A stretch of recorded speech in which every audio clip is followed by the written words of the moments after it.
One of my favorite things about old school RuneScape is having the ability to do basically whatever you want in this game.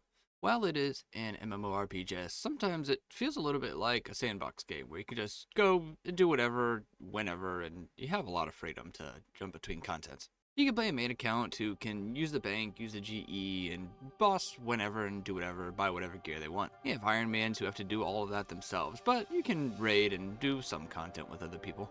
UIM is just a harder Ironman with no access to the bank, no grand exchange, no trading players. And you even have Snowflake accounts. You have OneChunk Ultimate Ironmans. You have Xtreme Log Ironmans. If you really wanted to, you could even play an Ultimate Ironman that could never take damage. But no one would be stupid enough to do that, right? Meet Justice V4. This is my Ultimate Ironman, but there is a small twist. One of the most popular game modes right now is the Xtreme OneChunk Ironman, and that will not be me. No, it won't. Instead, one of my favorite type of account builds to make is a 99 one at a time, also known as an OSAT account, one skill at a time.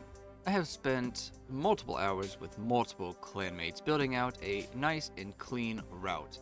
Now, for the most part, this route is fairly loose, but there are a few parts of it that are concrete. What you're seeing on screen right now is my loose plan on how we are going to max this account.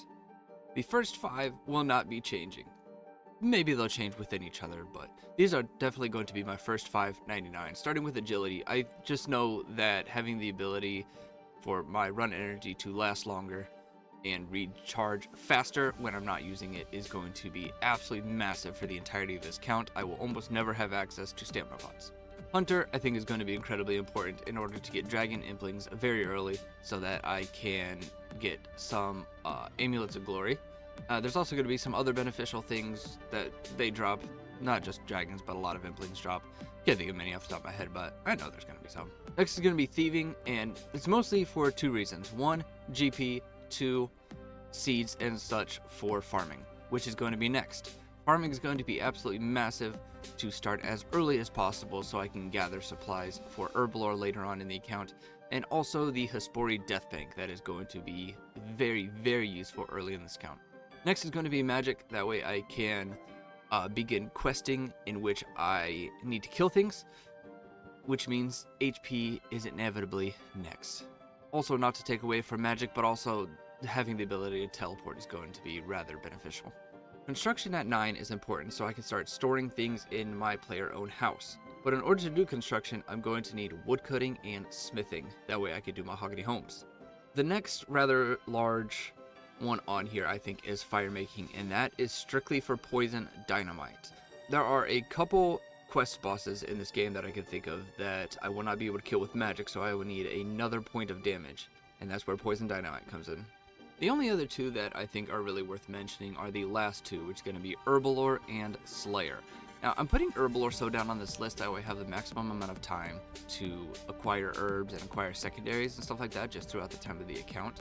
And Slayer is last because I just want to start combat at the very end, and I don't want to fill up my inventory with a ton of gear and stuff that I'm not going to be using for a long time. So this will allow me to slowly upgrade gear as I go along, and I don't have to worry about my inventory getting too full.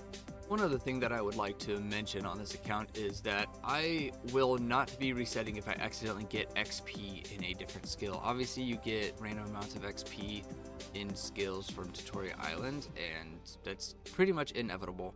And I'm sure that where'd my character go? And I'm sure that I'm going to be making mistakes. So the only time that I will be resetting is if I accidentally get a level in a skill before it is time to train that skill. If you have any concerns or questions or potentially a better option for something that I can do with these skills, then please let me know down in the comment section below. I've never played an Ultimate Ironman, so this is going to be a new experience for me. And I know that there's plenty of other more experienced people out there. So if I may have overlooked something, please let me know. If you think I could do something better, more efficiently, please let me know that as well. I did pick and choose a lot of these for reasons. You very well could have a better reason, so please let me know. With all of that being said, I hope you enjoyed episode 0, the prologue to the Ultimate Ironman, 199 at a time.